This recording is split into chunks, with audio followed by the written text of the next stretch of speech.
Hello everyone, I am Luminous Wolf. So we're gonna do another weekly Q&A, but this time Pokemon theme. And this is where I got my little Jigglypuff hat. So first off, just generic question. What was my first Pokemon game? Pokemon Red.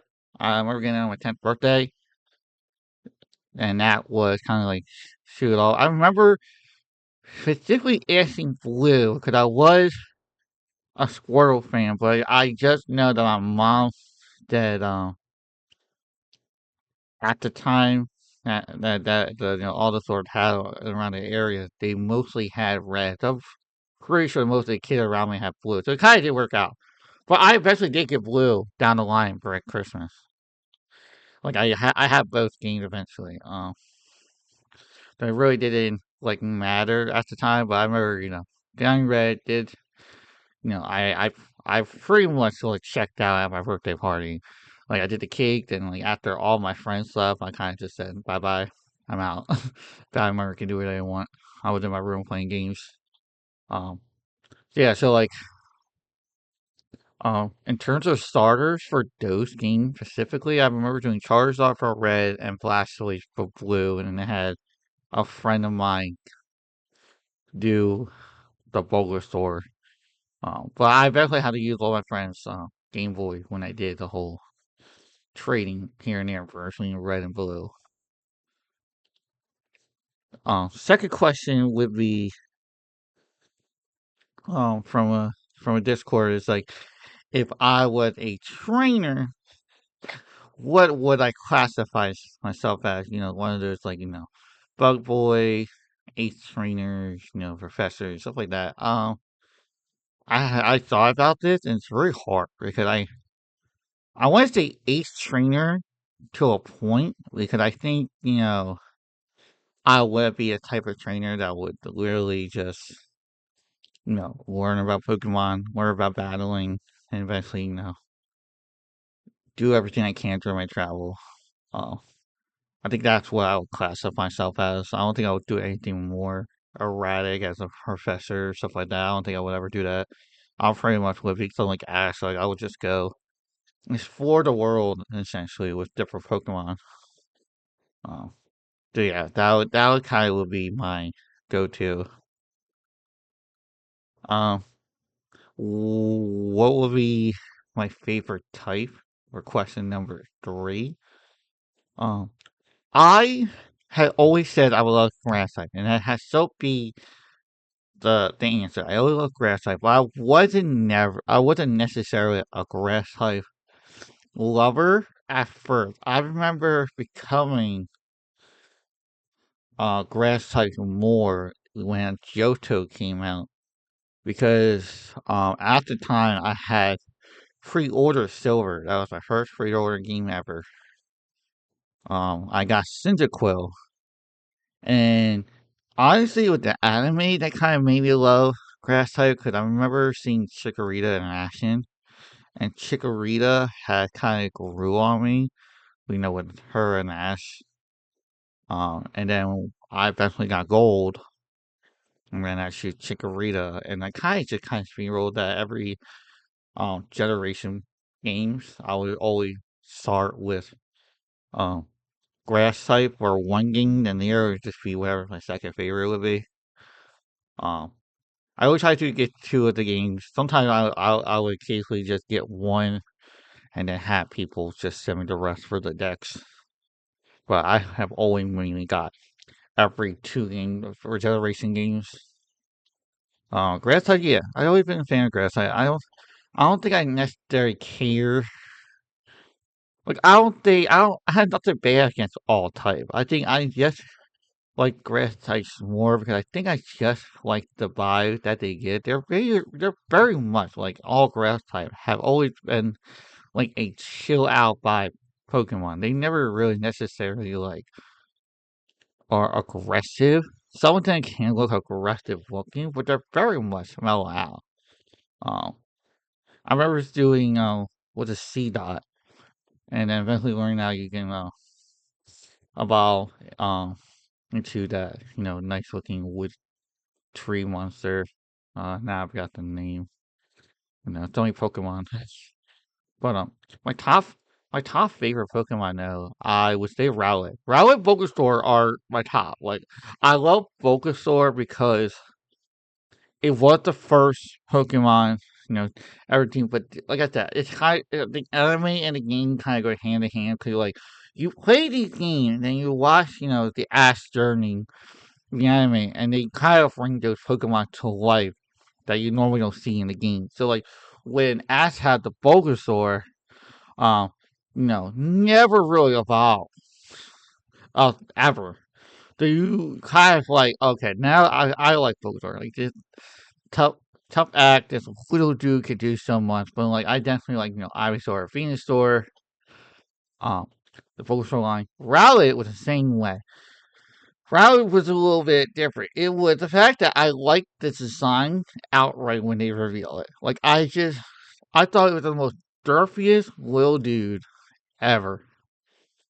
And when the anime came out and Ash has Rowlet, it was out there. Like I could see if I had a Rowlet in real life, I would essentially would probably hope that I would have the same personality as Ash Rowlet, where it's like it's sleeping, it's laid back, it really didn't care, but when it did fight, it actually, it did its best, its thing. And the fact that I would make sure it never swallowed episode. I would definitely want it to evolve because I do love the CGI as well.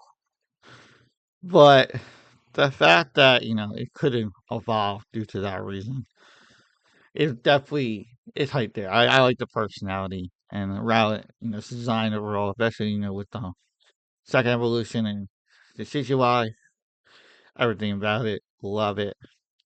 Start with his free Tino. I'm trying not to be like thing recent Pokemon because they're recent. They're not. It haven't been. I I feel like a lot of time you change your favorite Pokemon as time goes on. Um, where some get sick with you for one gen, and then another gen comes out and it sticks with you. Then Rigatino was uh, definitely my favorite, especially the thing he was Route. When it came out, I was automatically like Route, Frigatino. Um, I didn't mind, the duck and the Fricoco or Quaxley. Um, just the fact that those two, I felt like was very much. I want to say lackluster design. I just felt like they could have done more with it. Like Fricoco, it was like if you really think about it, if it had a flame on its tail, it could just been like a really knocked out version of Charmander, with a small tail and a big mouth. I mean, if you really like look at it, um, but their evolution at times on, I think that the evolution, the final evolution, made it solidified that Frigatino is still my favorite.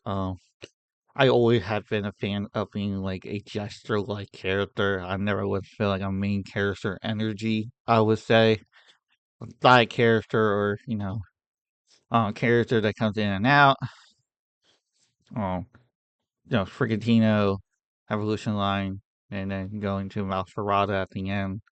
I love the design. I love the jester version. I love it. Do you still believe that at some point in our Pokemon life cycle that we do need to have a four-legged cat-like grass type Pokemon at some point in our generation? Like there has to be like create a tiger that's grass on all four legs from Jetter for all this evolution, or technically just one. I'll kind of go for there. To probably not Go was surprisingly my other favorite. I do kind of like the grass Go 5. Um, I kind of would see that in my team. Like if I had to like switch out a grass type, that kind of would have been like, I do have a lot of grass type. Like obviously, Victory Bell, Sprout line has always been like, a favorite. You could not love that derpy little plant. and then grows up to like the freaking Venus trap. Very excited for the Mega. I am excited. I'm definitely gonna try to like mission match my team around Richard Bell and some other Pokemon like wherever I can get in the grass type. And yeah, I would say if I have to talk about my favorite gen, it would always be Johto. I think Johto has more a sentimental value to me because, like I said, I pre-ordered Silver. That was my first game, so I was really head first, like not head first, very hard on that generation. I did want to learn everything about it. I didn't do competitive. I did want to I wanted to play every Pokemon. Like I really did like every Pokemon that came out of Johto. I really didn't have anything bad about it. I love Lugia, who's so good. The three dogs, Suicune, uh, Entei, and oh my god, what's the thunder one? Entei, Suicune. What? I keep thinking Johto, I'm not. Anyway, you know what I mean. Also, the thunder one that hit me as well. Oh, Raikou. Raikou, I think it was called. Raikou? Raikou? Yeah, Raikou. Yeah, Raikou. Raikou, Suicune, and Entei. Got it. Uh, I feel like that. Cause like you have to think about from the red and blue and yellow. No, maybe I can't say yellow. Yellow is basically in comparison to Ash's journey. Uh, red and blue was the first of its kind, and you have to think about that in the moment that's created, you would not have much backstory to a lot of things. When JoJo came out, it did kind of just start start the grinding of the wheel to have Pokemon backstory with character, the town, the Pokemon lore. Because like you really think about it, you have to think about the dogs. Like I don't think there is a official confirmation on how the legendary dog came to be, or but like the idea, I think one of them was the idea that having the three Eevee evolution with the Flareon, Vaporeon, and Jolteon, kind of died, and Ho-Oh kind of revived them, and that's how they came, Raikou and Suicune. And think about it, like that's so much interesting. And then you go to like there have been a couple of years where towns would have graveyards, so you have already the idea that these Pokemon aren't necessarily immortal. They can die, they can grow old. Anime kind of portrayed that sometimes where they had like, a couple characters that already had old looking Pokemon. Um to me I like that. Like for my um I guess my Pokemon World character, I already like at this point in my time in my age, like I had a daughter. During the time she was growing up, I had a Venusaur. And by the time that Galar region came out, me and Venusaur had the one last battle with the champion, and its door passed away after that. Um, so to me, it's like having the Pokemon die, having Pokemon grow up with you, having the Pokemon grow, with the people around the Pokemon world makes sense. It's like they're like animals in the real world. So I like that. Like I think Johto is the most favorite generation because it kind of just steamrolled a lot of things. That were like, let's be real. Pokemon has always been convoluted in many ways. We also remember it's also a kids game. It has always been a kids game. I think if Game Freak and Nintendo can at some point kind of just take a step back and think, hey, let's take the kid game vibe out of it and start making a real generic, mature story. I think Pokemon can be a greater during that time. Um, also, with Pokemon Champion that's coming out next year, it's kind of did. They're kind of they're recognizing that adults are now into Pokemon. It's not just kids. Because they're like, you have to think about it. I was a kid when Pokemon came out. And now, 25 years later, hello, I'm an adult. So, I'm going to be playing Pokemon probably till the day I die. Um, so, can you think about Pokemon Champion, kind of like Nintendo's way of like, we have heard you, and now it's time to like really start stepping up the ante on understanding that adults need to play this game as well teach kids about, competitive Pokemon, which I think that's the real route that they're going with. Because it makes sense, Um, I really hope that Pokemon Champion is like a game that we can have for years to come. I don't want to be like a real maybe 2 game knockoff or 2 generation knockoff. I really think that as time goes on, Champion can be the competitive platform for a lot of competitive. So like if you want to be competitive, you go into Champion, do what you need to do, how to make your Pokemon, and then obviously when whatever new generation comes out, whatever gimmick you have, you this is where I think it can be a little bit complicated on terms of that. Like I would say that you would necessarily want to have that champion as soon the game is released as well. That's my take on it. Because then you have a chance to just enjoy the generation of that game. Do the gimmicks, and then whatever it is you want to do, you want to swing roll it, give custom, whatever it is, transfer them into your champion and start doing your competitive, whatever it is. Um, and then you can still do your competitive stuff in the gen games as well, but not on a higher level as had been at previous years. So like you can't just be like, okay, we're gonna do this and like I don't know, tournament A, whatever, and in the gen game, and then we're gonna start doing the official tournament stuff for the qualifiers, the champion, whatever it is. There's ways to do it. Like you don't necessarily have to force people to like only play Gen 10 or Gen 11, whatever. For competitive during that time, where champion is just gonna be all the let's say Gen 9 and previous gimmicks.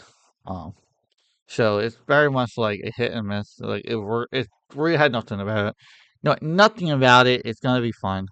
Um, so yeah. I think that's it. I think this is kind of like a good stop off point about Pokemon. I'm very excited for DA, and I've been avoiding leaks altogether, so I don't know exactly how it's gonna work. But so yeah, for people uh watching, I appreciate you. I hope you're excited about Pokemon as much as I am, and I hope you all have a great day. Bye bye.